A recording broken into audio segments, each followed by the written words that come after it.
When you look at a turbulent, crashing ocean surface, you see an environment where nothing can safely rest. That constant churn is exactly what relationship anxiety feels like. But watch as the water smooths out into perfectly calm glass. That predictability is what we are aiming for. That calm state is emotional safety. It is a relational atmosphere where you and your partner can express ideas and feelings with complete confidence, knowing you are physically safe, emotionally supported, and secure. Grab a pen and a notebook. Today, we are building a 4-part emotional safety toolkit. Moving from constant anxiety to a secure partnership requires a concrete, actionable roadmap. Step 1 starts with an objective look at the past. Take a moment to recall a recent interaction with your partner. Keep that conversation in your mind as we evaluate the specific behaviors at play. A secure partnership acts as our baseline.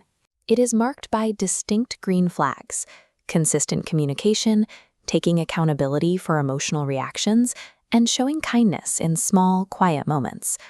We can contrast that baseline on this split-screen graphic. On the left, we have those secure green flags.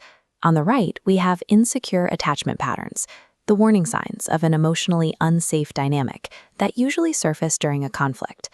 If you look at the anxious, preoccupied behaviors, you will see a constant need for reassurance and a tendency to panic or feel rejected if communication is delayed. The dismissive and fearful avoidant behaviors look different. These individuals suppress their emotions, withdraw socially, and create a push-pull dynamic out of a fear of abandonment. Running an objective audit of these flags helps you spot unhealthy dynamics early. It stops you from accidentally normalizing behaviors that degrade your emotional safety. Now shift the focus inward. On your paper, draw a circle and label it Me. This diagram illustrates where emotional safety actually starts. Inside this boundary circle, you place the items you are solely responsible for: your feelings, your attitudes, your choices, and your limits. Self-abandonment happens when you attempt to make someone else responsible for what lives inside your circle. True safety requires keeping those items firmly within your own limits, rejecting any attempt to export them. Now look outside the circle. That heavy rock is the other person's daily load. You cannot carry it for them, and you should not try. You can offer support and allow healthy influence, but that is distinctly different from using your power to inappropriately control or manipulate your partner's choices. True emotional safety is achieved by policing your own boundary circle. Managing your own behaviors yields far better results than trying to manage your partner's. Next, we need an actionable framework to use when conflicts do arise. We call this the empathetic listening routine, and it replaces judgment with understanding. This checklist outlines the process. Step 1 requires you to actively catch and correct yourself mid-conversation if you use a judgmental tone or critical language. Acknowledge the misstep and restate your message. Step 2 asks you to listen to and accept feedback from your partner. You must do this without resorting to defensiveness, anger, or arguments. Step 3 defines what an empathetic response actually is. You make statements that demonstrate true emotional understanding of your partner's perspective. Step 4 is the hardest rule to follow. You must resist the impulse to provide immediate solutions or unsolicited advice.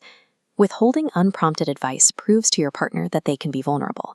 It shows them they are safe to share their feelings without needing to be fixed. For our final step, select 3 daily affirmations to reinforce your relational confidence and maintain your internal locus of control. Read the core mantras displayed on your screen with me. I choose peace over confusion. Love should feel calm, safe, and real. I no longer abandon myself for connection. Consistently repeating these intentions helps you maintain an internal locus of control. It builds the relational confidence and emotional stability you need to stick with these new habits, even during difficult moments. You now have your emotional safety toolkit. You know how to audit your interactions for green flags, define your personal boundaries, execute the empathetic listening routine, and ground yourself with morning mantras. Behavioral changes driven by fear are often short-lived. By establishing emotional safety, you create the necessary environment for love and trust to grow, which are the elements that sustain growth over the long term. To create this environment, you must actively model the exact love, respect, and vulnerability you hope to receive. Take this toolkit and share it with your partner to start building a true foundation of trust. Subscribe to the channel for more step-by-step guides on relationship health.